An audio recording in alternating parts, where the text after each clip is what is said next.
Hi friends, welcome back to my YouTube channel. ನಾನು ನಂದಿನಿ ಶ್ರೀಕಾಂತ್. ಇವತ್ತು capsicum ರೈಸ್ನ ಈಸಿಯಾಗಿ ಹೇಗೆ ಮಾಡ್ಕೊಳ್ಳೋದು, ತುಂಬ ಕ್ವಿಕ್ಕಾಗಿ ಹೇಗೆ ಮಾಡ್ಕೊಳ್ಳೋದು, ಲಂಚ್ ಬಾಕ್ಸಿಗೆ ಒಂದು ಒಳ್ಳೆ ರೆಸಿಪಿ ಅಂತಲೇ ಹೇಳ್ತೀನಿ.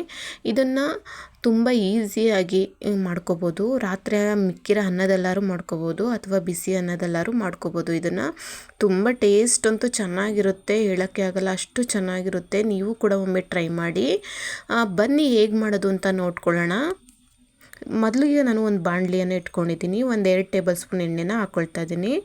ಎಣ್ಣೆ ಕಾದ ನಂತರ ಇದಕ್ಕೆ ಜಜ್ಜಿರುವಂಥ ಬೆಳ್ಳುಳ್ಳಿನೂ ಕೂಡ ಹಾಕ್ಕೊಳ್ತಾ ಇದ್ದೀನಿ. ನೋಡ್ತಾ ಇರ್ಬೋದು, ಜಾಸ್ತಿ ಅದನ್ನ ಪೇಸ್ಟ್ ಮಾಡಿಲ್ಲ, ನಾನು ಸುಮ್ಮನೆ ಹಂಗೆ ಜಜ್ಜಿ ಹಾಕ್ಕೊಳ್ತಾ ಇದ್ದೀನಿ. ಒಂದು ದಪ್ಪ ಈರುಳ್ಳಿನೂ ಕೂಡ ಹಾಕ್ಕೊಳ್ತಾ ಇದ್ದೀನಿ.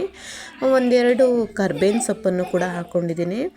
ಮತ್ತು ಗ್ರೀನ್ ಚಿಲ್ಲಿ ಒಂದೆರಡನ್ನು ಕಟ್ ಮಾಡಿ ಕೂಡ ಪೀಸ್ ಮಾಡಿ ಹಾಕ್ಕೊಂಡಿದ್ದೀನಿ. ಇದಿಷ್ಟನ್ನು ನೀಟಾಗಿ ಫ್ರೈ ಮಾಡ್ಕೊಳ್ಳೋಣ. ಇದು ಸ್ವಲ್ಪ ಸಾಫ್ಟ್ ಆದಮೇಲೆ ಇದಕ್ಕೆ ನಾವು ಕ್ಯಾಪ್ಸಿಕಮ್ನ ಹಾಕ್ಕೋಬೇಕಾಗುತ್ತೆ. ಈ ಕ್ಯಾಪ್ಸಿಕಮ್ಮು ನಾವು ಸ್ವಲ್ಪ ಕ್ರಿಸ್ಪಿಯಾಗಿ ಬೇಕು ಅಂದರೆ ಜಾಸ್ತಿ ಬೇಯಿಸ್ಕೊಳ್ಳೋದೇನು ಬೇಡ. ನಾವು ಸ್ವಲ್ಪ ಸಾಫ್ಟಾಗಿರಲಿ ಅಂದರೆ ಸ್ವಲ್ಪ ಜಾಸ್ತಿ ಫ್ರೈ ಮಾಡ್ಕೋಬೇಕಾಗುತ್ತೆ. ಇದಕ್ಕೆ ಸ್ವಲ್ಪ ನಾನು ಉಪ್ಪನ್ನು ಸೇರಿಸ್ಕೊಂಡು ನಾನು ನೀಟಾಗಿ ಫ್ರೈ ಮಾಡ್ಕೊಳ್ತಾ ಇದ್ದೀನಿ. ನೋಡ್ತಾ ಇರ್ಬೋದು.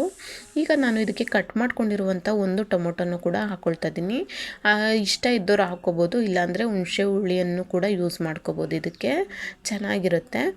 ಈಗ ಇದನ್ನು ನೀಟಾಗಿ ಸಾಫ್ಟ್ ಆಗೋವರೆಗೂ ಬೇಯಿಸ್ಕೊಳ್ಳೋಣ. ಈಗ ನಾನು ಇದಕ್ಕೆ ಸ್ವಲ್ಪ ಸ್ಪೈಸಸ್ ಹಾಕ್ಕೊಳ್ತಾ ಇದ್ದೀನಿ. ಅರಿಶಿನ ಪುಡಿ ಮತ್ತು ಗರಂ ಮಸಾಲ, ಅಚ್ಕಾರದ ಪುಡಿ ಮತ್ತು ಧನಿಯಾ ಪುಡಿಯನ್ನು ಕೂಡ ಸೇರಿಸ್ಕೊಳ್ತಾ ಇದ್ದೀನಿ. ಇಷ್ಟನ್ನು ಕೂಡ ಹಾಕ್ಕೊಂಡು ನಾವು ಮಿಕ್ಸ್ ಮಾಡ್ಕೋಬೇಕಾಗುತ್ತೆ. ತುಂಬ ಟೇಸ್ಟ್ ಅಂತೂ ಹೇಳೋಕ್ಕೆ ಆಗಲ್ಲ, ಅಷ್ಟು ಚೆನ್ನಾಗಿರುತ್ತೆ. ಲಂಚ್ ಬಾಕ್ಸಿಗೆ ಬೇಗ ಪ್ರಿಪೇರ್ ಮಾಡ್ಕೋಬೇಕು ಅಂದರೆ ಈ ಥರ ನೀವು ಕೂಡ ಒಮ್ಮೆ ಟ್ರೈ ಮಾಡಿ, ಸಖತ್ತಾಗಿರುತ್ತೆ ಟೇಸ್ಟ್ ಅಂತೂ. ಈಗ ಸಂಜೆ ಟೈಮ್ ಏನಾದ್ರು ತಿನ್ನಬೇಕು ಅಂತ ಅನ್ನಿಸ್ದಾಗ ಈ ಥರನೂ ಕೂಡ ಮಾಡ್ಕೋಬೋದು. ಇದು ಸಾಫ್ಟ್ ಆಗೋವರೆಗೂ ಚೆನ್ನಾಗಿ ಬೇಯಿಸ್ಕೊಳ್ಳೋಣ. ಬೇಯಿಸ್ಕೊಂಡು ನಾನು ಮೊದಲೇ ರೈಸ್ ಮಾಡಿ ಇಟ್ಕೊಂಡಿದ್ದೆ, ಅದನ್ನು ಇವಾಗ ನೋಡ್ತಾ ಇರ್ಬೋದು.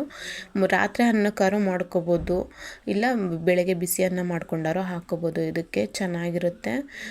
ಒಟ್ಟಿನಲ್ಲಿ ಈ ರೆಸಿಪಿ ಅಂತೂ ಬೇಗನೆ ಕ್ವಿಕ್ಕಾಗಿ 5 ನಿಮಿಷದಲ್ಲಿ ಮಾಡ್ಕೋಬೋದು. ಇದನ್ನು ನೀವು ಕೂಡ ಒಮ್ಮೆ ಟ್ರೈ ಮಾಡಿ, ಹೇಗೆ ಬಂತು ಅಂತ ಹೇಳಿ ಬೇಕಾದ್ರೆ. ತುಂಬ ಚೆನ್ನಾಗಿರುತ್ತೆ. ಇದನ್ನ ಅನ್ನ ಎಲ್ಲ ನೀಟಾಗಿ ಮಿಕ್ಸ್ ಮಾಡಿಕೊಂಡು ನಾವು ಹಾಕ್ಕೊಳ್ಳೋಣ. ಇದಕ್ಕೆ ಯಾರು ಜಾಸ್ತಿ ಮಸಾಲೆ ಬೇಕು ಅಂದವರು ಸ್ವಲ್ಪ ಲೈಟಾಗಿ ಬೇಕು ಅಂದವರು ನೋಡಿಕೊಂಡು ಹಾಕೋಬೇಕಾಗುತ್ತೆ.